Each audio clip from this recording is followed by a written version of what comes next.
Lecture number 5 है जिसके अंदर केमिकल काइनेटिक्स हम लोग चैप्टर पढ़ रहे हैं और हेडिंग मैंने आपको ऑलरेडी डलवा रखा है जिसका नाम है order of the reaction. Last class में मैंने आपसे कहा था कि अगली क्लास में हम लोग क्या पढ़ेंगे, ऑर्डर ऑफ द रिएक्शन पढ़ेंगे। और ऑर्डर ऑफ द रिएक्शन कहां से आया, तो एक कॉन्सेप्ट जिसको हम लोग रेट लॉ बोलते हैं। रेट लॉ में आपने क्या पढ़ा था, रेट लॉ में आपने पढ़ा था किसी भी रिएक्शन का रेट हम लोग इस प्रकार से लिख सकते हैं जहां पे A के कंसंट्रेशन ऑफ A के power x into concentration of B के पावर y। और मैंने आपसे दिखाया होगा कि जब x प्लस y को हम जोड़ते हैं तो वो किसके बराबर हो जाता है, ऑर्डर ऑफ द रिएक्शन के बराबर होता है। और ये जो ऑर्डर ऑफ द रिएक्शन है ये हमें कहां से पता चलता है, ये प्योरली हमें एक्सपेरिमेंटल डेटा से ही पता चलता है कि ऑर्डर ऑफ द रिएक्शन क्या होगा। और उसके ऊपर बाकायदा एक सवाल करवाया होगा आपको, याद होगा, एक लंबा चौड़ा सवाल पूरा एक्सपेरिमेंटल डेटा R1/R4 R2/R3 और उस प्रकार से x और y की वैल्यू आई थी जो कि थोड़ा बहुत मेरे को याद आ रहा है, x की वैल्यू 1 और y की वैल्यू 2 थी। और जो उससे निकाल के हमने रेट ऑफ द रिएक्शन के निकाला था वो 6 आया था, 6 मोल लीटर इनवर्स मिनट इनवर्स। लिखा था सेकंड, बाद में बोला था नहीं मिनट होगा क्योंकि यूनिट मिनट में था। और दिया ने करेक्शन कराया, करेक्ट। ये मेरी याददाश्त की तेज है। अब मानते नहीं मानते, मानते। आपका नाम भी याद है, मेरा नाम, हाँ अच्छा, मैंने पूछूं मेरा नाम क्या, आपको बताना है? ओहो क्वेश्चन मार्क। अच्छा मेरा नाम क्या है? प्रणव सर, मिश्रा नहीं, प्रणव मिश्रा। अच्छा दोस्त हूँ आपका, प्रणव मिश्रा सर। अच्छा तीनों हो रहा है। अच्छा वैसे अच्छा सर बोलना जरूरी है क्या? नहीं ना? हाँ ये लड़की कह रही ना सर क्या, आओ तुम तो मेरे बगल में बैठो यार, आओ कंधा में हाथ डाल के। हाँ एक्चुअली सर बोलना जरूरी है नहीं। Sir is what? Sir is an abbreviation, someone I respect, someone I respect. अभी जिसके लिए आपका रिस्पेक्ट आ ही नहीं रहा फिर भी उसको सर बोल रहे हैं। कई ऐसे टीचर होते हैं, मैं भी हो सकता हूं उसमें, पर कई ऐसे टीचर होते हैं जिसके लिए आपको ना दिल से रिस्पेक्ट नहीं आता, फिर भी आप उसके बगल से गुजर रहे, good morning teacher, good morning sir, बोलना पड़ता मजबूरी में, नियम ऐसा लग गया है। नहीं तो फॉरेन कंट्रीज में आप किसी को सर नहीं बुलाते, व्हाट वी कॉल देयर, वहां पे क्या बोलते हैं? प्रोफेसर नायक, प्रोफेसर एलिंगम, प्रोफेसर नाम से बुलाते हैं उसको, हाई प्रॉफ। अगर आप यूनिवर्सिटी ऑफ कोई भी फॉरेन यूनिवर्सिटीज के प्रोफेसर से और स्टूडेंट का इंटरेक्शन देखेंगे, वो लिखेगा hi prof, how are you, they not call hi sir, कैसे हैं आप, सर नहीं, no sir. Sir is only for someone you respect, अंदर से आना चाहिए। हम लोग के यहाँ क्या हो गया, हर टीचर इज सर ओनली, चाहे वो पढ़ाने जाने कि ना जाने। तो ये ना अंदर से आना चाहिए। कुछ बच्चों को किसी टीचर के लिए आता भी है कि नहीं अरे ये सर बहुत अच्छा पढ़ाते, या ये टीचर सच में बहुत अच्छा पढ़ाते, या ये सर तो जो भी बोलते हैं अच्छा लगता है मेरे को, फिर आप उसको आइडियल मानते नहीं है, बढ़िया टीचर है ऐसे करते हैं। तो अगर ऐसा लगे तो फिर मेरा नाम क्या रहना चाहिए, प्रणव सर। और इस जो दिया ने बोला हाय प्रणव मिश्रा कैसे हो, अच्छा मास्क की वजह से नहीं पता चला, ये मास्क आजकल बहुत गड़बड़ कर रहा है, नहीं क्या। तो ये सर वर्ड ध्यान रखिएगा, इट इज एन एब्रिविएशन। इसकी थोड़ी बहुत कहानी भी आपको बता ही देता हूँ। क्वीन एलिजाबेथ इंग्लैंड की, जैसे हमारे यहाँ होता है ना पद्मश्री, पद्म भूषण, ऐसे उपाधि दी जाती है, ऐसे इंग्लैंड में जो अच्छा काम करता है किसी भी फील्ड में तो उसको क्या बोलते हैं, सर बोलते हैं। उसको क्या बोलते हैं, सर बोलते हैं। ओके, उसको क्या बोलते हैं, सर बोलते हैं। तो sir is someone I respect, someone I respect. ये रेट हमने लास्ट क्लास में देखा था कि K is equal to concentration of A के पावर x और concentration of B के पावर y होता है। x और y को क्या बोलते हैं, ऑर्डर ऑफ द रिएक्शन बोलते हैं। और ये ऑर्डर ऑफ द रिएक्शन का जो x और y है कैसे पता चलता है, एक्सपेरिमेंटल डेटा से पता चलता है। तो लिखना स्टार्ट करिए, the sum of the exponents of the concentration of the reactant, the sum of the exponents of the concentration of the reactant in the rate law expression, the sum of the exponent of the concentration of the reactant in the rate law expression is called the order of that chemical reaction, is called the order of that chemical reaction, is called the order of that chemical reaction। और suppose करिए कोई एक reaction है AA plus B B, और वो क्या दे रहा है, C capital C plus D capital D. मैंने आपको लास्ट क्लास में बताया था भैया A B capital C and capital D are reactants and product, और छोटा ए छोटा बी छोटा सी और छोटा डी क्या है, these all are stoichiometric coefficient. तो इसके लिए जो रेट ऑफ रिएक्शन आप लिखोगे क्या लिखोगे, rate is equal to k times concentration of A के power x into concentration of B के पावर वाई, और ये एक्स और वाई का जो सम होता है उसी को हम लोग क्या बोलते हैं, rate order of the reaction. तो इसको आप अपनी कॉपी में लिख लें, पहले आप ये लिखिएगा उसके बाद ये लिखिएगा and then you write sum of x plus y is order of the reaction, sum of x plus y is the order of the reaction. लिखिए। इसके नीचे दो तीन इंपॉर्टेंट बातें मैं आपको लिखवाऊंगा, उसको आपको लिखना चाहिए, जिसके अंदर पॉइंट नंबर 1 लिखिए, right the point number 1, x and y are calculated experimentally, x and y are calculated experimentally, full stop। Second, order of the reaction can be 0, positive and even a fraction। Order of the reaction can be 0, positive और even a fraction।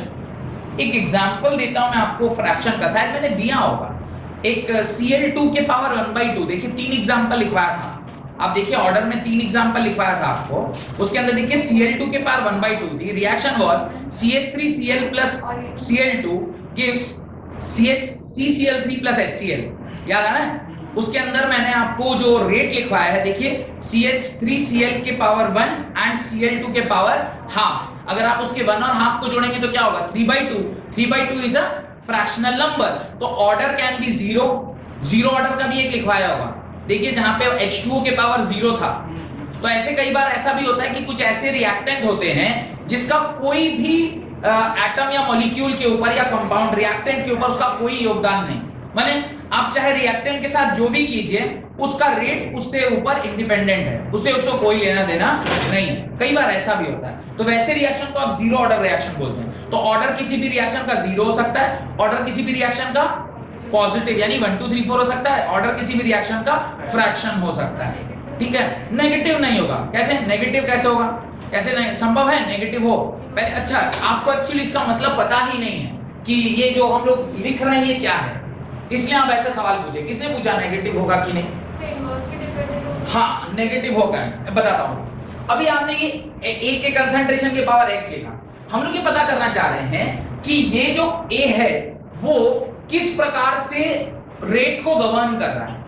अब ये rate का governing क्या है, थोड़ा सा मैं आपको कोलिजन थ्योरी में लेके जाऊं। कोलिजन थ्योरी क्या कहती है, याद है कोलिजन थ्योरी, बोला था कभी कोलिजन थ्योरी के बारे में, कोलिजन थ्योरी बोला था कि जब कभी भी एटम्स या मॉलिक्यूल्स या कंपाउंड इफेक्टिवली कोलाइड करते, इफेक्टिवली कोलाइड का क्या मतलब होता है बताएं, दे इफेक्टिव कोलिजन का क्या मतलब होता है, हाँ अभी बता।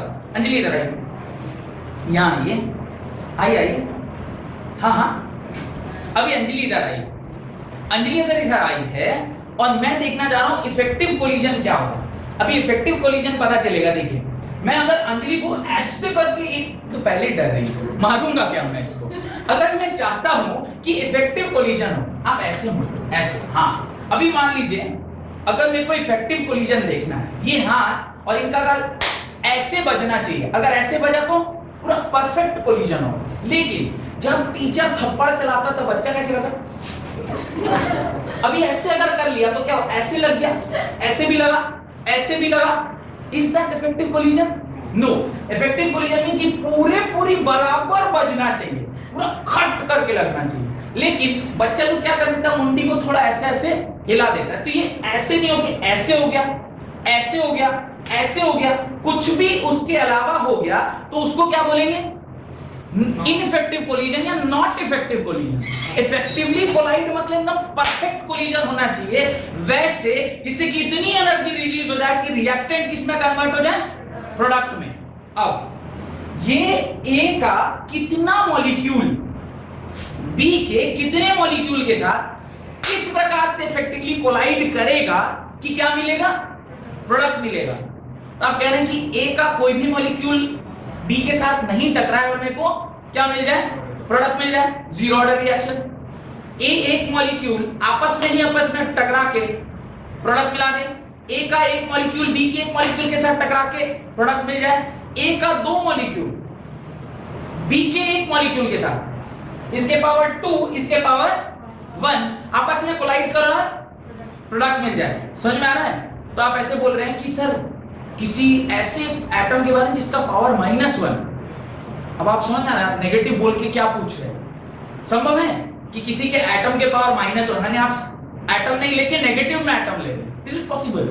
Either you can take zero atom और सम पॉजिटिव एटम और some fractional atom. Fractional atom किस केस में लेंगे?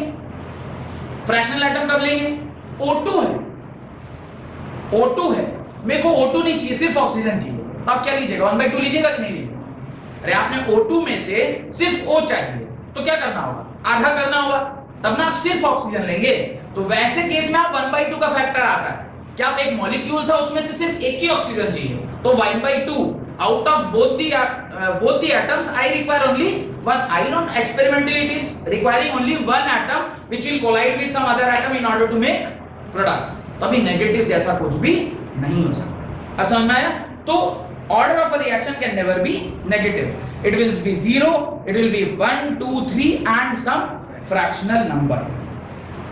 Done? एक एग्जांपल लिखते हैं और आप बताइएगा कि किस प्रकार से इसका ऑर्डर होगा। कोई रेट मैं लिख रहा हूं जो k times concentration of a के power 3/2 and concentration of b के पावर हाफ, इसका बताइए ऑर्डर क्या होगा? Order is equal to question mark, order होगा x + y के बराबर, x = 3/2 + 1/2, इसको सॉल्व किया ये होगा 4/2 दैट इज इक्वल टू 2। तो ऑर्डर इसका क्या हो जाएगा? 2। ऑर्डर ऑफ द रिएक्शन क्या हो जाएगा? 2 हो जाएगा। समझ में आ रहा है? इसी प्रकार से कई सारे रिएक्शन मैंने आपको पहले भी दिए हुए हैं जो आप बता सकते हैं उसका ऑर्डर क्या होगा।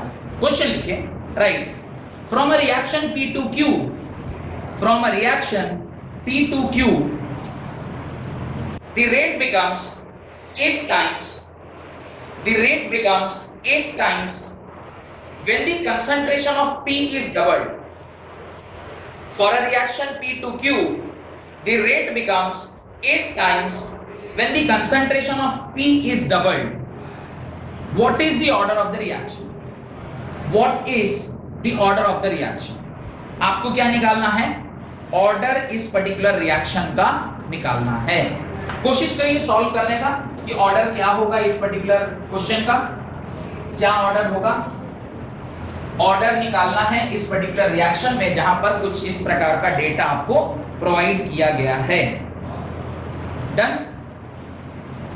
देखिए आपसे कह रहा कि rate is equal to k times concentration of p के पावर n, ऐसा डिपेंड करता है। ये हमारा रेट है किसी भी रिएक्शन में। जो रिएक्शन क्या बोल रहे हैं P2Q, अगर ऐसा जा रहा है तो हम रेट लिखेंगे k times concentration of p के पावर n।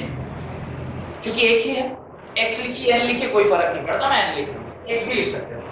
अब वो कह रहा इफ आप कंसंट्रेशन को दोगुना कर देते हैं, कंसंट्रेशन को आप क्या कर दे रहे हैं 2 टाइम्स कर दे रहे हैं, तो रेट कितना हो जा रहा है?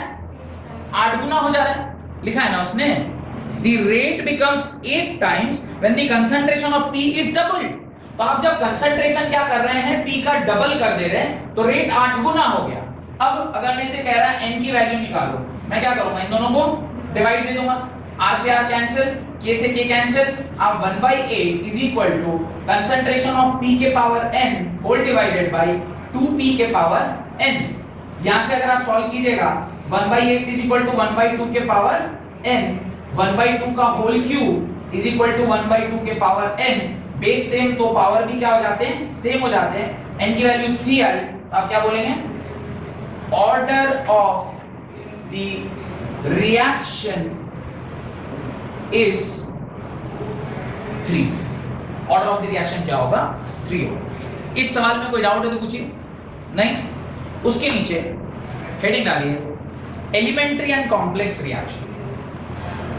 ये एक अच्छा सवाल है, आपके एनसीईआरटी का नहीं है, लेकिन 2018 में बोर्ड में 2 नंबर का पूछा गया। 2018 सीबीएसई बोर्ड में 2 मार्क्स का क्वेश्चन पूछा गया था।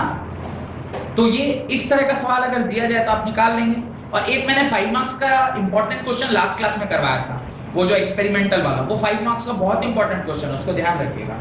लिखिए एलिमेंट्री एंड कॉम्प्लेक्स रिएक्शन, बेटा दो इसे, लिखिए elementary and complex reaction. What do mean by elementary reaction? Elementary reactions are those reaction which are simple reaction. Elementary reaction उसको बोलते हैं जो सिंपल रिएक्शन, और कॉम्प्लेक्स रिएक्शन जो कॉम्प्लिकेटेड है। Complication in the sense of what?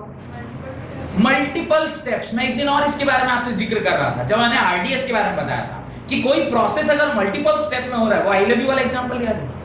वो अभिजीत ने I love you लिख के आयशा को दिया था।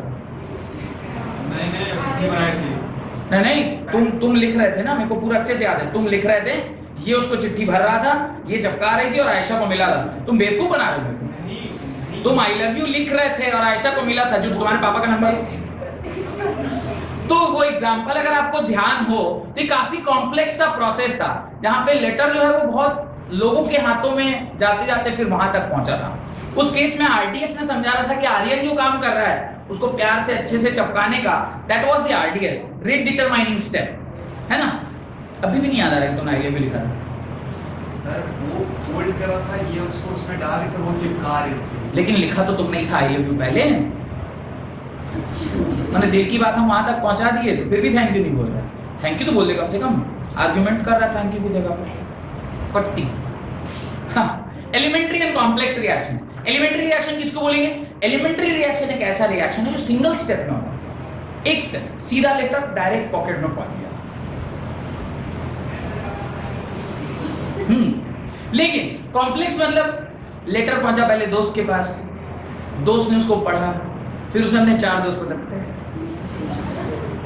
फिर वो और आगे गया, उसने कहा अच्छा ठीक है तो उसके भाई को दे दे, फिर वो भाई किसी के फ्रेंड को, और फ्रेंड से फिर वहां तक पहुंचा, तो पूरे शहर में हल्ला हो गया भाई ने क्या लेटर में लिखा।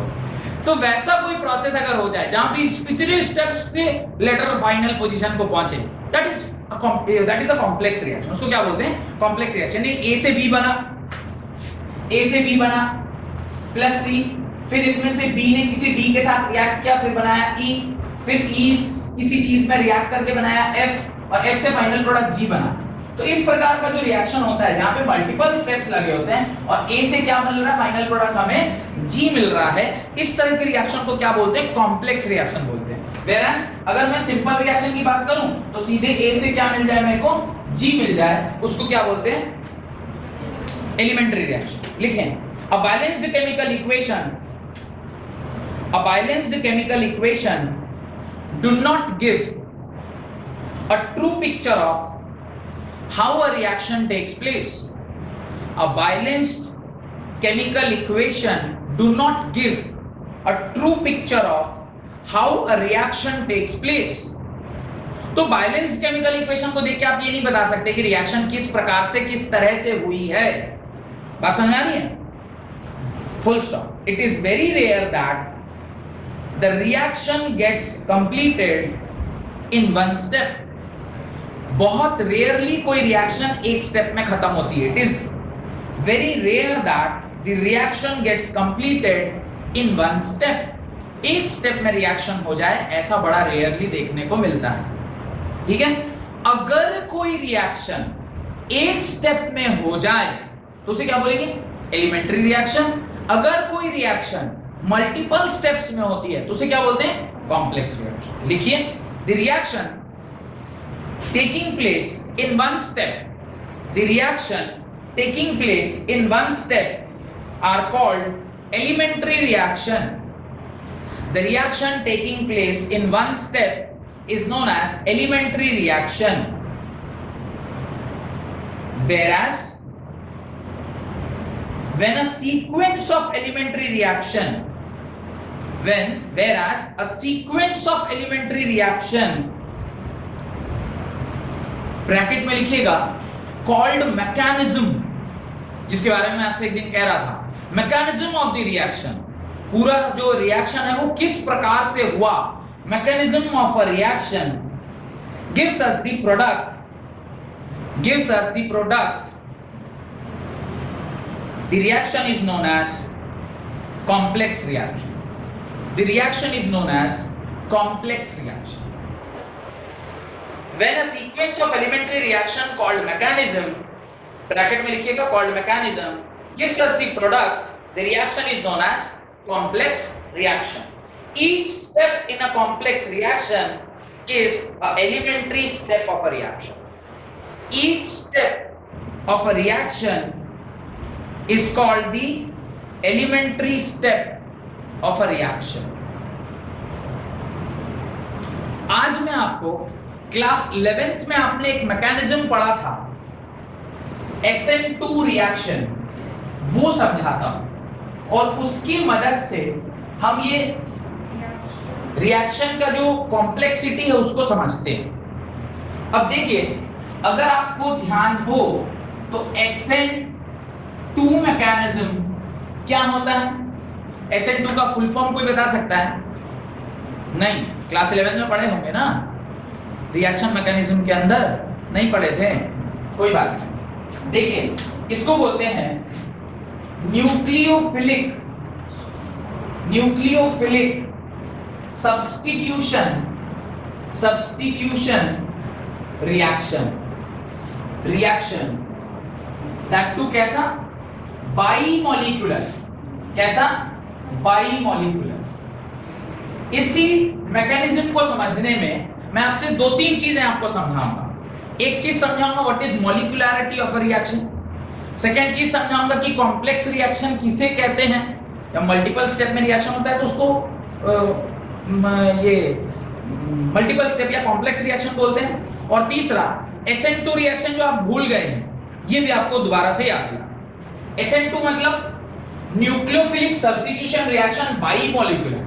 अब ये सब्स्टिट्यूशन क्या है, पहले इसका मतलब मुझे पता होना चाहिए। न्यूक्लियोफाइल किसे कहते हैं, इसका मतलब पता होना चाहिए। और बाइमॉलिक्यूलर वर्ड क्या है, इसका मतलब भी मुझे समझ में आना चाहिए in order to understand this particular concept. सबसे पहले मैं सब्स्टिट्यूशन समझाता हूं। What is substitution? सब्स्टिट्यूशन मतलब मैं आज से आपको केमिस्ट्री न पढ़ा के कोई दूसरा टीचर पढ़ाए। क्यों? मैं शादी में जा रहा हूं छुट्टी में, तो उसको क्या बोलेंगे? सब्स्टिट्यूट। मेरी जगह पर इसी टाइम पर कोई दूसरा टीचर आके आपको अगर पढ़ाने लग जाए कुछ दिनों के, तो उसे क्या बोलेंगे? टीचर ने अपने सब्स्टिट्यूट को क्लास देकर गए हैं, जब वापस आएंगे तो वापस से क्लास लेने लगेंगे। That is substitution. किसी भी चीज का सब्स्टिट्यूट होता है। मम्मी का कोई सब्स्टिट्यूट है? माँ का कोई सब्स्टिट्यूट? चाची, मौसी, they are substitute to mother? Not, कभी नहीं हो सकता। There is no substitution of mother and hard work in this life. आपके जीवन में माँ का कोई सब्स्टिट्यूट नहीं और हार्ड वर्क का कोई सब्स्टिट्यूट नहीं। बात समझ में आया? ना माँ का कोई सब्स्टिट्यूट हो सकता है ना हार्ड वर्क का। ये लाइन बड़ी अच्छी है, याद रखिएगा। There is no substitution of mother and hard work in life. जीवन में मदर और हार्ड वर्क का कोई सब्स्टिट्यूशन नहीं। सब्स्टिट्यूशन मतलब एक गया, उसके जगह पे दूसरा आके वहां पे एस्टैब्लिश हो गया। That is called a substitution. एक दूसरा वर्ड है न्यूक्लियोफिलिक।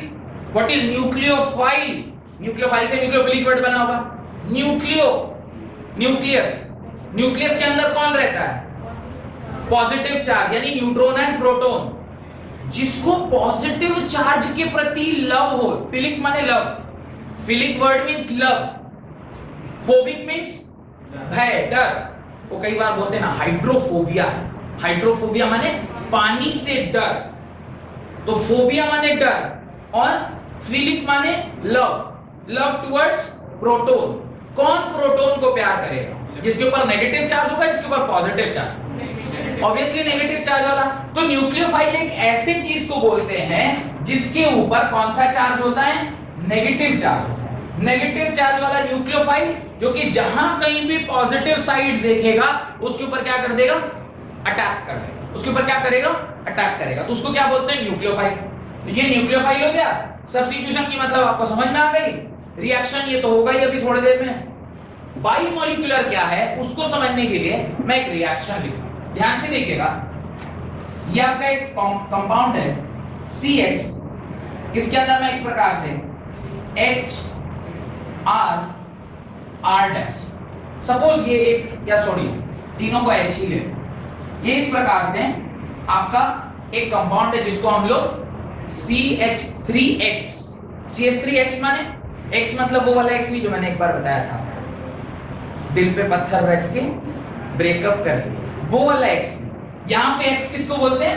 हेलोजन को बोलते हैं, जो कि फिर कल बाहर आई आंटी, बस बेहुदा, आंटी थोड़े बाहर आएगी, आंटी तो रेडियो एक्टिव एलिमेंट है, आंटी नहीं आएंगी, फिर कल बाहर आई तक ही रहेगा, chlorine, chlorine, bromine, iodine, X सिर्फ इन्हीं चारों को बोलते हैं, एंटी में नहीं आ रही, ये सब रेडियो एक्टिव हो जाते हैं, इसलिए वो इसके अंदर काउंटिंग में नहीं आते, तो यहाँ हेलोजन लगा है। अब मैंने आपसे कई बार कहा होगा, हेलोजन जब कभी भी किसी भी कंपाउंड में लगा होता है तो उसकी टेंडेंसी होती है, क्या करता है वो इलेक्ट्रॉन विथड्रॉ करता है, क्योंकि वो एक electron negative element, chlorine highest electronegative, chlorine उससे कम, फिर ब्रोमीन, फिर आयोडीन, तो ये अगर X लगा है तो इसके ऊपर कौन सा चार्ज डेवलप होगा? नेगेटिव चार्ज, और इसके ऊपर कौन सा चार्ज डेवलप होगा? Positive charge. भैया न्यूक्लियन यहाँ प्रेजेंट है, न्यूक्लियोफाइल, भैया न्यूक्लियोफाइल जब यहाँ से इस साइड को देखेंगे तो दिल में बजी गिटार, देखा जो तुझे यार दिल में बजी गिटार, तो ये न्यूक्लियोफाइल जैसे इसको देखा तो उसके दिल में गिटार बजा, नहीं, और वो गिटार बजाते हुए पूरा एकदम वो हीरो स्टाइल में, तुझे देखा तो ये जाना सनम, पहुंच गया।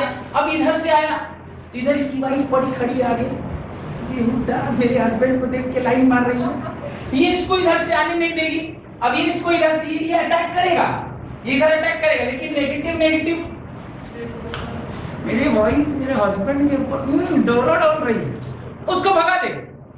तो फिर न्यूक्लियोफाइल बोला ना ना ना ना ना ना, घर में मिलना मुश्किल है, इनको तो ऑफिस में ही पकड़ना होगा। अब ये क्या करेगा न्यूक्लियोफाइल? ये बैक अटैक करेगा। क्या करेगा? बैक अटैक करेगा। क्यों बैक अटैक करेगा? क्योंकि सामने उसकी, समझिएगा मैं क्या बोल रहा हूं, प्रेजेंट है। अब ये बैक अटैक करेगा तो बीच में इंटरमीडिएट स्टेप बनता है। क्या स्टेप बनता है? ध्यान से देखिएगा। ये nucleophile, carbon, hydrogen, hydrogen, hydrogen, X, जिसके ऊपर डेल माइनस, इसके ऊपर डेल प्लस, ठीक है।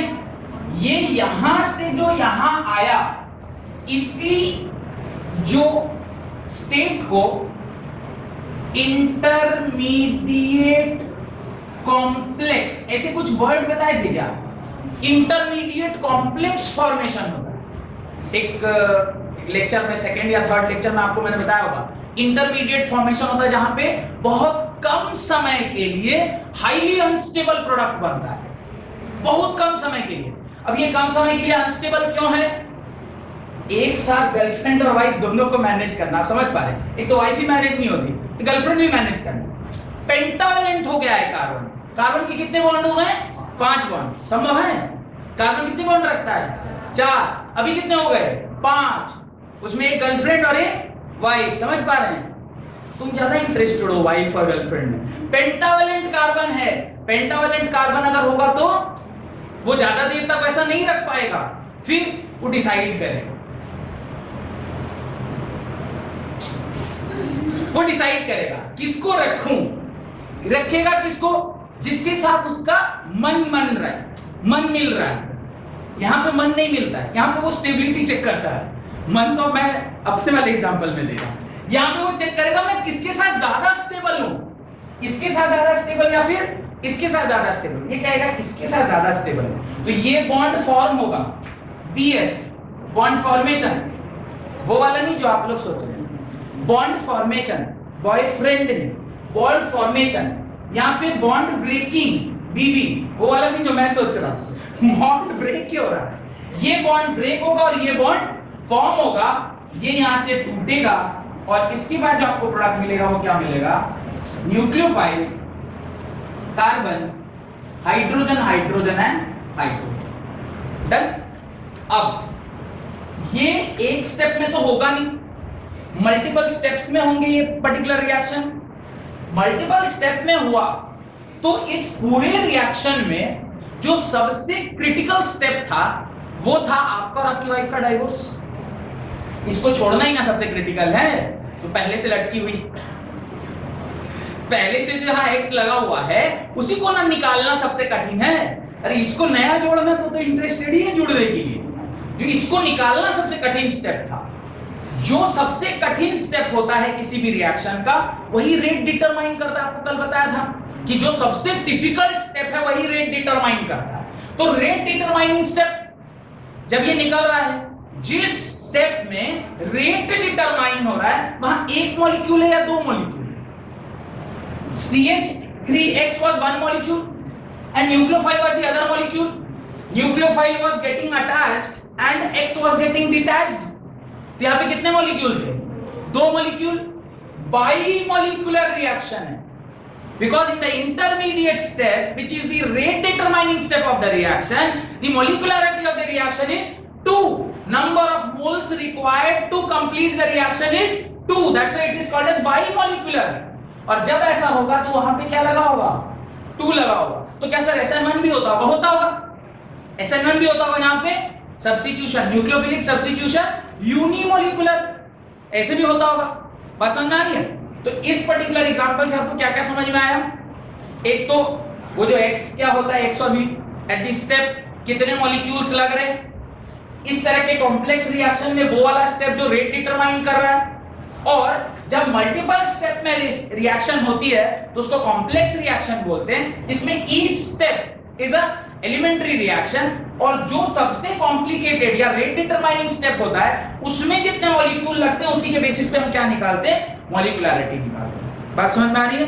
तो मैंने यही अभी लिखवाया है, the reaction taking place in one step is known as elementary reaction, whereas when a sequence of elementary reaction called mechanism, this is called as mechanism of a reaction. एक reaction कैसे हुई है ये उसका मैकेनिज्म है। Organic में सिर्फ और सिर्फ आपको क्या पढ़ना है? मैकेनिज्म ही पढ़ना है। ये क्लास 12 में पढ़ना है हमें। ये ऑर्गेनिक के पहले चैप्टर हेलो एल्केन और हेलो एरीन्स का पार्ट है जो आज मैंने पढ़ाया। इससे एक और हिंट क्या दे रहा हूं आपको, ऑर्गेनिक पढ़ने में मजा जरूर आने वाला है।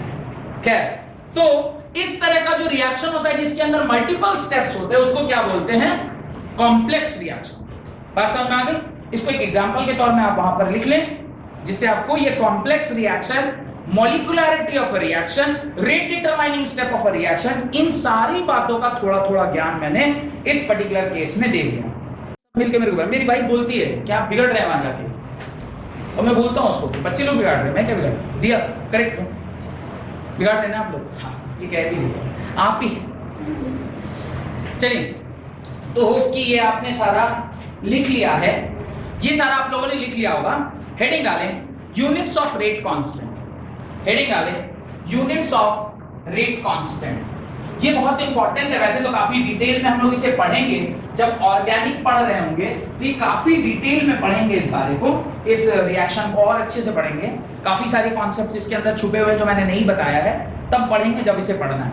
हेडिंग डालें यूनिट्स ऑफ रेट कांस्टेंट। वैसे तो यूनिट ऑफ रेट कांस्टेंट का कॉन्सेप्ट मैंने आपको लास्ट क्लास में बताया था कि कैसे एक कैरेक्टरिस्टिक्स ऑफ रेट कांस्टेंट में मैंने आपको हेडिंग लगवाया था। उसके अंदर 4 पॉइंट थे। चौथा पॉइंट था द यूनिट ऑफ के depends upon the order of the reaction, और मैंने आपको 2 ऐसे लिख करके भी दिखाए थे। पर यहाँ पे बाकायदा हम लोगों को क्या करना है? डेरिवेशन करके चेक करना है। तो लिखिए the unit of rate constant, the unit of rate constant of different orders are different, of different orders are different, of different orders are different। तो कोई एक जनरल रिएक्शन ले लेते हैं, और एनी जनरल रिएक्शन, कोई एक जनरल रिएक्शन है इस प्रकार की। क्या है जनरल रिएक्शन?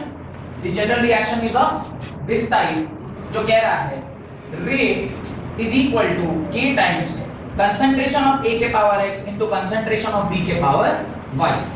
अगर मैं इसका रेट निकालना चाहूं तो मैं किस प्रकार से इसका रेट निकालूंगा वो हम लोग चेक करते हैं। रेट का यूनिट क्या है? Concentration, concentration per unit time. Rate is concentration per unit time. इसको क्या मैं ऐसे लिख सकता हूं? k टाइम्स, इन दोनों को मिलाकर सीधे रिएक्टेंट के पावर n लिख दूं। ये बात एक ही है ना? अगर इसके पावर 1 है, इसके पावर 2 है, तो ये x प्लस वाई जो भी होगा वो n के बराबर। यहाँ पे आप लिख लीजिएगा कि n क्या है, x plus y is equal to n and where n is what, n is order of the reaction, order of the reaction. तो अभी इसको मैं अगले स्टेप पे लिख रहा हूं, concentration by time, concentration by time is equal to k times concentration की पावर n, कंसंट्रेशन के पावर n, ये कंसंट्रेशन ही है ना, r is concentration, concentration of the reactant, तो कंसंट्रेशन के पावर n। अब जरा सा इसको थोड़ा सजाइए, k इज इक्वल टू, इस कंसंट्रेशन को नीचे लेके आइए, concentration, concentration divided by concentration के power n into 1 upon time. k is equal to concentration और कंसंट्रेशन के पावर 1 मैं लिखूंगा कंसंट्रेशन के power 1 minus n into time inverse. कोई दिक्कत? तो k का जो यूनिट है वो यही होगा, k का जो यूनिट होगा वो यही होगा, k is equal to concentration 1 minus n into time minus 1, where reactant क्या है, a और b। अब इस कंसंट्रेशन को हम लोग किस किस तरीके से डिनोट कर सकते हैं, तो मैंने आपको 6 या 7 कंसंट्रेशन टर्म बताया हुआ, mass percentage, volume percentage, mass by volume percentage, ppm parts per million, mole fraction, molarity, molality.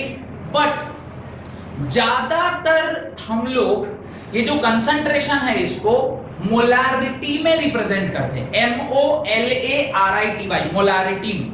मैं आपसे एक सवाल पूछना चाह रहा हूं, मोलारिटी और मोलालिटी में which is a better term to use for concentration, molality and molarity में which is more appropriate या better term used for concentration? कौन सा better term है जो concentration के लिए use होना चाहिए, molality कि molarity? मोला MOL मैं लिख देता हूं, number 1 molarity, number 2 molality. This is छोटा m, this is capital M। इन दोनों में से कौन सा यूनिट है या कौन सा कंसंट्रेशन टर्म है जो हमें ज्यादा यूज, मतलब ज्यादा आसान है यूज करना? कैपिटल M कितने लोग, स्मॉल m कितने लोग? सिर्फ 1 2। क्यों?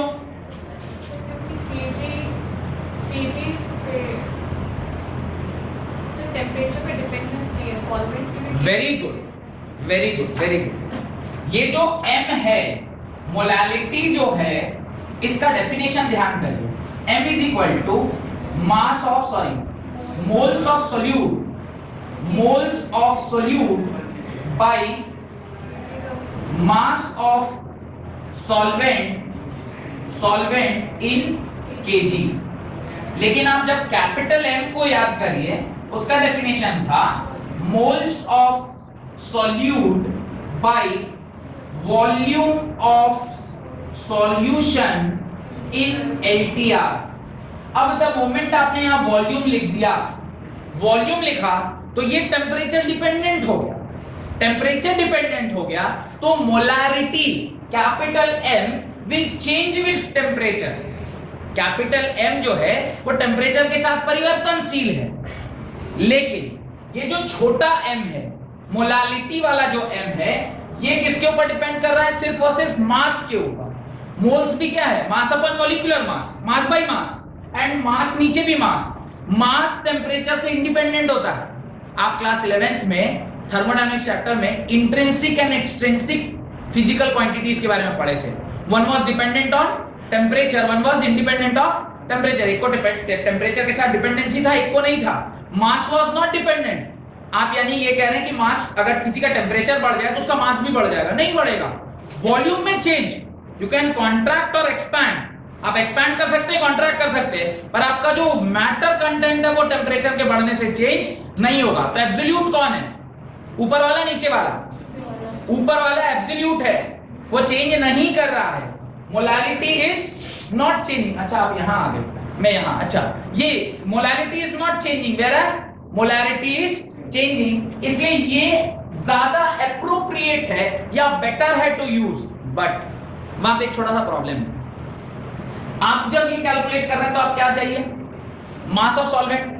मास ऑफ सॉल्वेंट निकालने के लिए you need volume into density, तो ना मास निकलेगा। वॉल्यूम और डेंसिटी, वॉल्यूम तो फिर भी आप निकाल लेंगे, how will calculate density? Density आपको क्या चाहिए, कहीं से कहीं रेफरेंस से आपको निकालना होगा, लेकिन वॉल्यूम किसी भी सॉल्यूशन में निकालना सबसे आसान था। कैसे? आपने एक बीकर लिया, उसमें वो लिक्विड को पोर किया, साइड में वो रीडिंग लगी रहती है, आपने देख लिया, आपको वॉल्यूम मिल गया। तो वॉल्यूम चूंकि निकालना बड़ा आसान है, इसलिए हम इन दोनों में से ज्यादातर क्या यूज करते हैं, ये वाला यूज करते हैं ज्यादातर, पर ये एब्सोल्यूट है, पर ये टेम्परेचर डिपेंडेंट है। तो अगर आप मोलैरिटी यूज कर रहे हैं तो याद रखिएगा ये ऑलवेज किस पे होता है, at constant temperature. Molarity is always calculated at constant temperature. तो ये कॉन्सेप्ट बताने का लॉजिक सिर्फ यही था कि कंसंट्रेशन में हम लोग ज्यादातर क्या यूज करते हैं, मोलैरिटी यूज करते हैं, इसीलिए K को आप moles litre inverse 1 minus n into time inverse लिख सकते हैं। This is concentration in terms of what, in terms of molarity. Why molarity? Because ज्यादातर मोलैरिटी हम लोग यूज इसलिए करते हैं क्योंकि उसका वॉल्यूम ऑफ सॉल्यूशन का निकालना बड़ा ही आसान काम होता है। वेयरएज सच में अगर देखा जाए तो क्या यूज करना चाहिए, मोलैरिटी यूज करना चाहिए, बिकॉज ये टेम्परेचर इंडिपेंडेंट है और इसको एब्सोल्यूट है, इसको आप चेंज नहीं कर सकते। Whereas this is temperature dependent, this is temperature dependent. ये बड़ा इंपॉर्टेंट सा कॉन्सेप्ट है, मैं शायद बोलना भूल गया था आपको लास्ट क्लास में। तो ये आप एनसीईआरटी में लिखा हुआ है, वहीं से मैंने इस टॉपिक ये कॉन्सेप्ट को लिया है, तो ये जरा देख लीजिए। अब हम लोग एक एक करके क्या करते हैं, चेक करते हैं फॉर डिफरेंट रिएक्शंस। डन? तो ये आपने अगर लिख लिया है, ये समझ में आ रहा है ना, इसको लिखने की आवश्यकता है क्या? जैसा लिख भी लिए होंगे, नहीं भी लिखे तो कोई बात नहीं, मैंने लिखवाया भाई से बोल रहा। चलिए, तो अब हम लोग क्या करेंगे, ये लास्ट वाला एक्सप्रेशन छोड़ के बाकी सब कुछ मिटा दो और एक एक करके फिर zero order, first order and other orders के लिए हम लोग निकालते हैं। तो फॉर जीरो ऑर्डर, अगर जीरो ऑर्डर का रिएक्शन है तो n की वैल्यू क्या होगी, जीरो, यानी k का जो यूनिट होगा वो क्या होगा, कंसंट्रेशन के power 1 minus 0 into time inverse. ये क्या हो गया, कंसंट्रेशन के power 1 into time inverse. Concentration को किसके टर्म्स में लिखा, moles litre inverse into time inverse, यानी मोल एलटीआर इनवर्स सेकेंड इनवर्स। ये किसका हो गया, K का unit for zero order reaction, K का unit for zero order reaction. अब जब मैं फर्स्ट ऑर्डर लिखूंगा, मैं इसमें ना डाल के डायरेक्टली इसमें डाल लूं, चलेगा ना? इसमें लिख देंगे, ये वाला और यूज नहीं कर रहे, तो इसको भी मैं क्या कर रहा हूं, मिटा दे रहा हूं। अब आप देखिए, for first order reaction, first order reaction के लिए जब आप लिखेंगे तो आप लिखेंगे K is equal to moles litre inverse के power 1 minus n time inverse. अब n की वैल्यू 1 के लिए क्या होगी, ये 1 होगी, n की वैल्यू 0 थी, यहां पे आपने लिखा mole litre inverse 1 minus 1 into time inverse.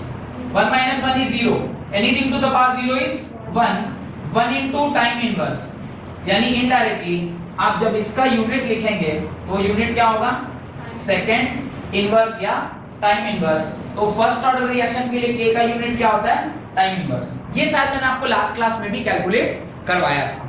तो ये दोनों ऑर्डर लिखिए और मैं चाहूंगा कि n इज इक्वल टू 2 के लिए आप लोग खुद से कैलकुलेट करो और मुझे बताइए कि क्या आंसर आ रहा है। n इज इक्वल टू 2 के लिए खुद से कैलकुलेट करिए और मुझे बताइए कि क्या आंसर आ रहा है। फिर मैं छोटा सा एनालिसिस करके आपको दिखाऊंगा और फिर हम लोग आगे कॉन्सेप्ट को बढ़ाएंगे।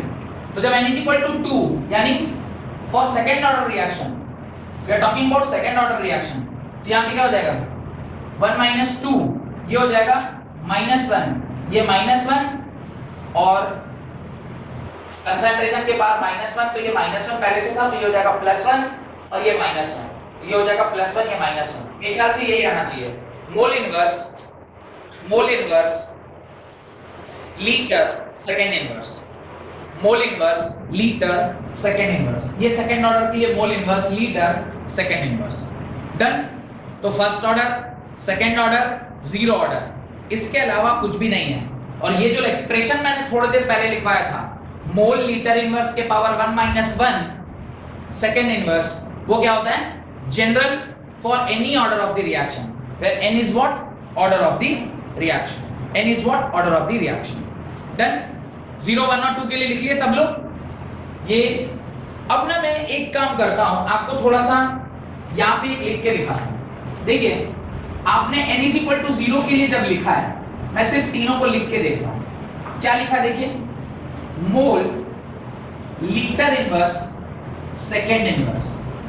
जब n is equal to 1 के लिए लिखा तो मोल 0 लीटर 0 सेकेंड इनवर्स।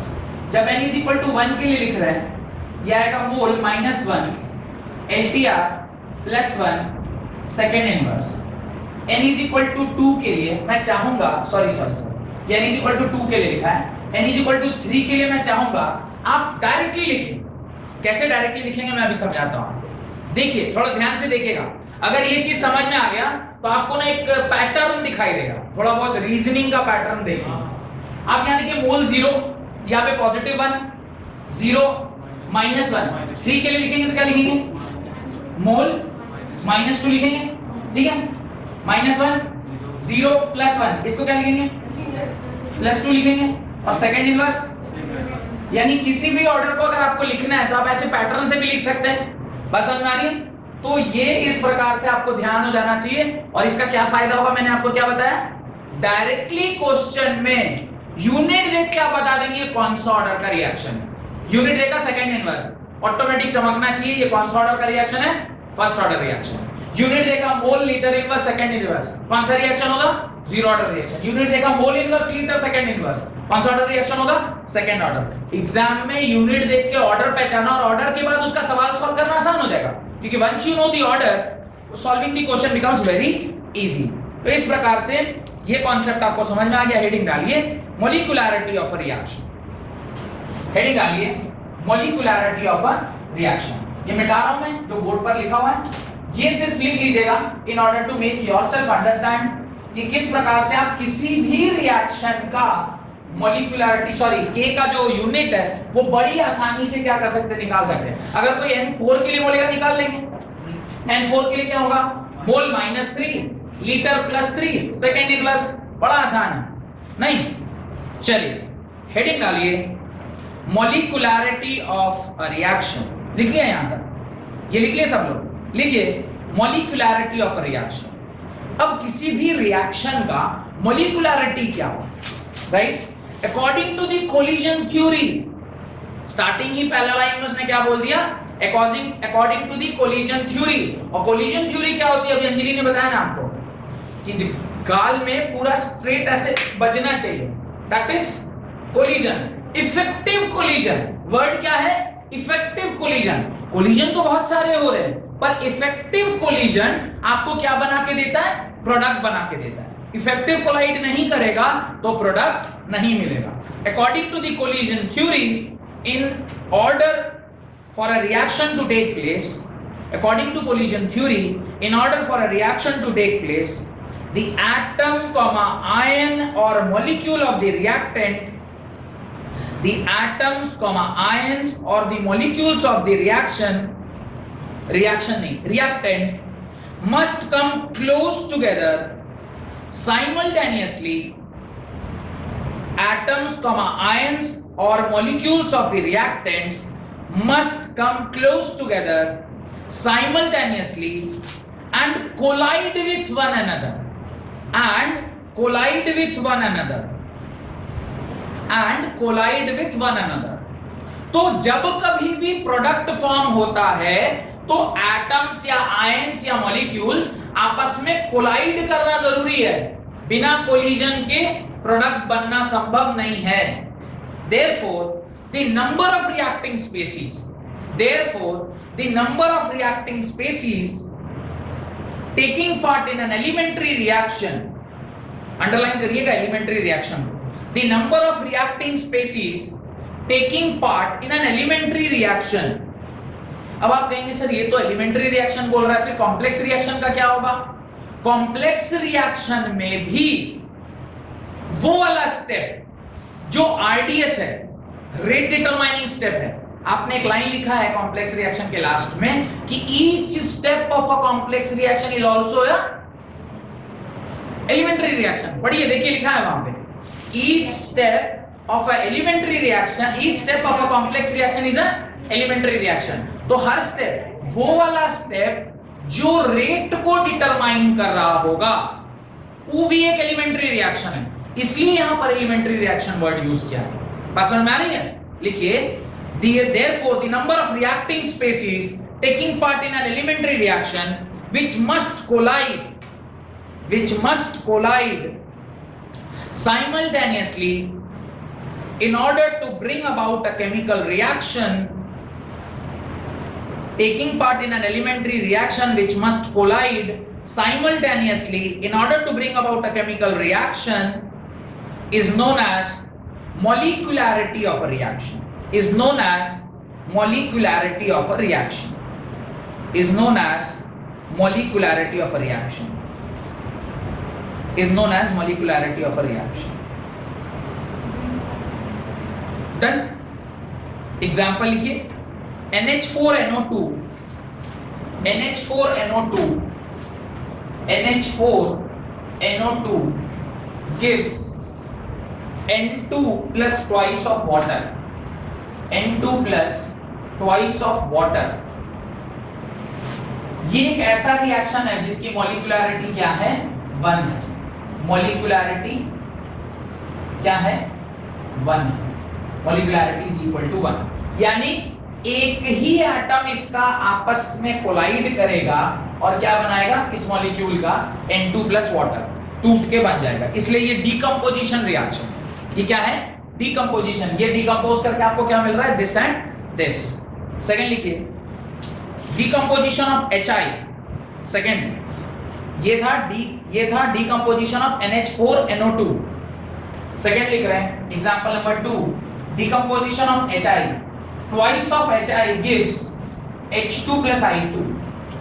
ये एक ऐसा रिएक्शन है जिसकी मॉलिक्यूलैरिटी क्या है? 2 के बराबर। इसकी मॉलिक्यूलैरिटी क्या है? 2 के बराबर है। डन। थर्ड लिखिए, try molecular. Third, twice of NO plus O2 gives NO2 gas, और इसकी मॉलिक्यूलैरिटी क्या होती है? इसकी मॉलिक्यूलैरिटी होती है 3 के बराबर। इसकी मॉलिक्यूलैरिटी क्या होती है? 3 के बराबर। यानी जितने रिएक्टिंग स्पेसीज आपस में कोलाइड करके प्रोडक्ट फॉर्म कर रहे हैं, वही उसकी मॉलिक्यूलैरिटी है। डन। इस प्रकार से किसी भी रिएक्शन का, पर ये सारे रिएक्शन क्या थे? सिंगल स्टेप रिएक्शन थे। These all were elementary reaction. यहां पे मॉलिक्यूलैरिटी निकालना काफी आसान काम है, लेकिन जब आप किसी कॉम्प्लेक्स रिएक्शन की बात करते हैं तो उसके अंदर रेट डिटरमाइनिंग स्टेप का आपको पता होना जरूरी है कि इन सारे में से RDS कौन है, और उस रेट डिटरमाइनिंग स्टेप वाला जो रिएक्शन है उसमें जो रिएक्टिंग स्पीसीज है वही मॉलिक्यूलैरिटी ऑफ रिएक्शन हमें देता है। तो उसके नीचे आप हेडिंग डालें रेट डिटरमाइनिंग स्टेप, उसके नीचे आप हेडिंग डालें रेट डिटरमाइनिंग स्टेप, जिसको हम लोग अगली क्लास में पढ़ेंगे। बहुत बहुत धन्यवाद आज की क्लास अटेंड